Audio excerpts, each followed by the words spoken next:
Pray to the hockey gods. A Creatures of Desire story about faith and having your prayers answered. The t-shirt had been a joke gift from her brother, two hands clasped together in prayer, and beneath it, the text said, "Pray to the hockey gods." It was from beerlygetties.com, a website that sold amusing hockey-themed t-shirts to people who spent their weekends in cold arenas arguing with referees. Piper wore it to the first practice anyway, because she owned approximately 9 hockey shirts and this was the cleanest one, and because she had always had a high tolerance for looking slightly ridiculous in new situations. It was a skill she had developed over years of being the only girl on boys' teams. You either learned to own the room or you spent a lot of time being owned by it, and Piper had never been interested in the second option. The Riverton Ravens women's junior team practiced Tuesday and Thursday evenings at the Eastside Arena, a rink that smelled of cold rubber and old Zamboni exhaust and the particular institutional coffee that arena canteens had apparently been legally required to serve since 1987. Piper had been in 100 rinks that smelled exactly like this one. She felt immediately and without reservation at home. The locker room was the adjustment. Not the noise she was used to. Noise. Locker rooms were always noisy. The specific pre-ice chaos of 20 people finding their gear simultaneously while conducting 4 separate conversations at volume. Not even the density of it, the shoulder-to-shoulder reality of benches too close together and bags that took up more space than their owners. It was the energy. She had spent 6 years in boys' locker rooms and she knew that energy intimately. Loud, performative, the constant low-frequency competition of young men establishing themselves relative to each other. This was different. This was louder in some ways and quieter in others. There was a couple in the corner, 2 girls, one dark-haired and one with a blonde braid, sitting with their knees touching and their heads together, apparently indifferent to the chaos around them, and nobody was making a thing of it because it was simply not a thing. There were 2 more girls across the room engaged in what appeared to be a passionate dispute about line combinations that kept pausing so they could exchange looks that were not entirely about line combinations. Piper sat down, started pulling on her gear, and tried to look like she had definitely expected all of this. "New girl," said a voice beside her. The woman sitting on her left was perhaps 20, black, with the relaxed authority of someone who had been comfortable in herself for long enough that it had stopped being an effort. She was pulling tape off a roll with practiced efficiency and regarding Piper with friendly assessment. Piper said, "Jade." The assessment continued for a moment, taking in the shirt. "Are you actually praying to the hockey gods or is that aspirational?" "Bit of both," Piper said. "My brother bought it. I wear it when I need all available supernatural assistance." Jade's mouth curved. "What league were you in before?" "Boys League, bantam through midget. I aged out." Both of Jade's eyebrows went up. "Boys League? Okay." She looked at Piper's hands, at the tape job on her stick, at some other collection of signals Piper couldn't entirely identify. "You a center, right wing?" "Good," Jade said. "We needed a right wing." She went back to her tape, apparently satisfied, and that was that. Piper found out later that Jade was the captain and that her approval was the thing the locker room ran on.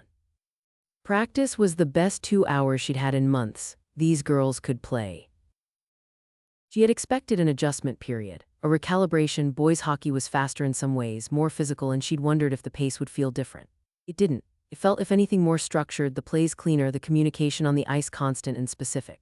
The girls talked through everything, called for the puck, announced their position, narrated the play as it developed in a way that the boys' teams never quite had. She fit in like a key in a lock, and she felt it happening, that particular click of belonging, and she liked it enormously. After practice, she was sweaty and happy and her legs ached in the right way. She unstrapped her gear in the locker room to the sound of 20 women in various states of undress and decompression, and that was when she first really noticed Maya. Maya played left defense. She was 21, a year from aging out of junior, and she skated like water moving downhill, effortless, inevitable, with a spatial awareness that had made Piper stop twice during practice just to watch her read the play before it developed. She had the easy physical confidence of someone who had lived in her body long enough to trust it completely.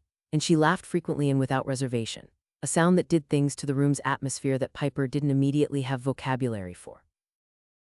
Piper noticed her the way she had always noticed good hockey players, with pure, uncomplicated admiration, or she thought that was what it was. She was still operating under that assumption when Maya walked past her toward the showers and Piper's brain did something it had not previously done in any boys' locker room in 6 years of occupying them. It stopped. Just stopped. A full reset. a moment of white noise, before it rebooted with the specific information that Maya was very beautiful and that Piper had apparently been aware of this on some level for the entire 2-hour practice and had simply been filing it under a different category label. She stood at her locker for a moment, holding her skate, and very carefully reconsidered some assumptions. The shower situation did not help. Team showers, communal, the practical reality of 20 women rotating through after practice. Piper had been in communal showers before. This was not novel, and she had never found them to be an occasion for anything other than getting clean as efficiently as possible. She was revising that position. She was also standing under the water with her eyes at a consciously neutral elevation and having a very frank internal conversation with herself about what was happening. The conversation went roughly as follows. You are looking, I am not looking, you are absolutely looking, I am appreciating the general, I am not looking. Maya was 3 showerheads down, laughing at something Jade had said, entirely comfortable in the way people are comfortable when they have never had any reason not to be. And Piper was discovering that the line between athletic admiration and something rather more personal was thinner than she had previously understood it to be. She finished her shower at a pace that suggested she had important commitments elsewhere and went back to her locker and sat down and stared at her gear bag for a moment. You okay? Jade dropped onto the bench beside her. Totally fine, Piper said, just reconsidering some things. Jade looked at her with the expression of someone who has had this exact conversation before in this exact room and found it entirely routine. Okay, she said easily, take your time. She prayed to the hockey gods about it. This was, she was aware, not what the shirt was for. The shirt was for hockey prayers, for a good save percentage and a fortunate bounce off the post and a referee with functioning eyesight. She knew that. She told herself that as she lay on her bed at 11:30 on a Tuesday night staring at the ceiling with the shirt in question on because she'd been too distracted to change out of it. I know this isn't a hockey problem, she said to the ceiling. Technically, I don't know what I'm doing and I'm not sure who else to ask, and the shirt seems. It's fine, said a voice from the corner of her room. I get all kinds. Piper sat up. The woman sitting in her desk chair was tall, broad-shouldered, and wearing hockey gear that didn't quite look like any era of hockey gear Piper could identify, too old in some ways, too strange in others, the stick across her knees carved from a single piece of dark wood. She had the weathered, amused look of someone who had been watching human beings make the same discoveries about themselves for a very long time. Yes. The hockey god looked at the shirt and looked at Piper with an expression that suggested this situation was not unusual. You prayed. I didn't think it would actually.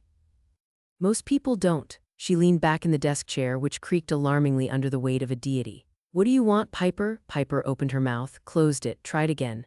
I think I like Maya, she said. I didn't know I was going to like Maya. I like boys. I have liked boys, multiple boys specifically with fairly strong feelings. But now I also. Yes, is that? Yes, the hockey god said again with the patience of someone who has had this conversation 10,000 times and is not tired of it yet. It is entirely that, and it is entirely fine, and you already know both of those things. What you actually want is permission. Piper thought about this. Maybe, you don't need it from me. She tilted her head. You need to talk to Maya. What if she's not? Piper. The hockey god looked at her with the specific expression of someone who has watched 2 people spend a 2-hour practice finding reasons to skate near each other. Talk to Maya. Did you make me feel this way, did you? No, firmly, without ambiguity. I have nothing to do with this. This is entirely yours. You felt what you felt and it was real and it didn't require me. She stood, which made the room briefly feel smaller. Don't pray to me about girls. I'm a hockey god. I handle hockey. Right, Piper said. Right, sorry, don't apologize, just, she gestured toward the door, toward the general direction of the world beyond it. Go do the human thing, you're good at those. And she was gone, leaving only the faint smell of cold ice and the sense that something had been settled. She texted Maya at midnight. The reply came in 4 minutes. Yeah, I was kind of hoping you'd say something. Coffee before Thursday practice? Coffee became a 2-hour conversation in a diner that neither of them paid much attention to. The conversation moved from hockey to families to the specific experience of being a girl who'd grown up playing with boys, which Maya had done too. And then somewhere in the middle of Piper's sentence about the adjustment of girls' locker rooms, Maya looked at her in a way that made the sentence stop being important. Maya started. Yes, Piper said before the question finished, because she had always been decisive and she was not going to stop being herself about this. What followed that evening in the specific warmth of Maya's apartment dismantled several assumptions Piper had been carrying around without knowing they needed dismantling. Maya was unhurried about it. That was the first thing, the absolute absence of the urgency Piper associated with boys, the grabbing forward momentum of it. Maya moved like she skated, with patient spatial intelligence, and she seemed to find genuine pleasure in the process of learning Piper rather than simply arriving at her. She kissed with the focused attention of someone who intended to be good at it, and she was, and Piper found her careful composure departing in stages, each one surrendered more willingly than the last. When Maya moved down her body, Piper understood, in a way she had not previously understood, why the girls on her old teams had talked about this the way they did, with that particular reverence, that quality of nothing else is quite like this. Maya's mouth found the center of her with a precision that suggested she had been paying close attention to every response Piper had produced all evening and had been building toward exactly this. The heat of it was immediate and total, a pleasure so specific and so focused that Piper lost several coherent thoughts simultaneously and replaced them with nothing but sensation, the soft, insistent pressure, the rhythm that Maya established and held and built on with patient, devastating consistency, reading her the way a good defender reads the play, always one step ahead. She said Maya's name twice. The second time it came out as something less than a word. Afterward she lay with her chest heaving and the room rearranged around her and thought with complete clarity. Oh, so that's what that is. She returned the favor with the focused, adaptive energy she brought to everything new, carefully at first, taking her direction from Maya's breathing, from the way her hands moved, from the specific sounds she made when Piper found the right place and held it. Maya tasted of warmth and want, and Piper discovered she had absolutely no complaints about any of it. When Maya came apart under her mouth, it was with an honesty that Piper found unexpectedly to be the most affecting thing about the entire evening. She surfaced to find Maya looking at her with an expression of frank reassessment. You said you'd never done this before, Maya said. I haven't. Piper settled beside her. I'm a quick study. You are, Maya agreed with feeling. You genuinely are. By the end of the evening, Piper had rearranged some long-standing assumptions about herself into a configuration that made considerably more sense, and was lying looking at Maya's ceiling with a feeling of straightforward contentment she hadn't expected to find this quickly. Still like boys? Maya asked, not worried about it, genuinely curious. Extremely yes, Piper said. This is an in situation, not an or situation. Maya considered this. Good, she said, more fun that way. The Ravens made the playoffs. Piper wore the shirt to every game. It had become over the season the team's good luck totem held up in the locker room before tough matches, invoked during bad periods, referenced in the group chat whenever anything went sideways. Piper's shirt says pray. Has the shirt been consulted? The shirt would not be happy with that defensive zone exit. The championship game went to overtime. She had not planned to pray again.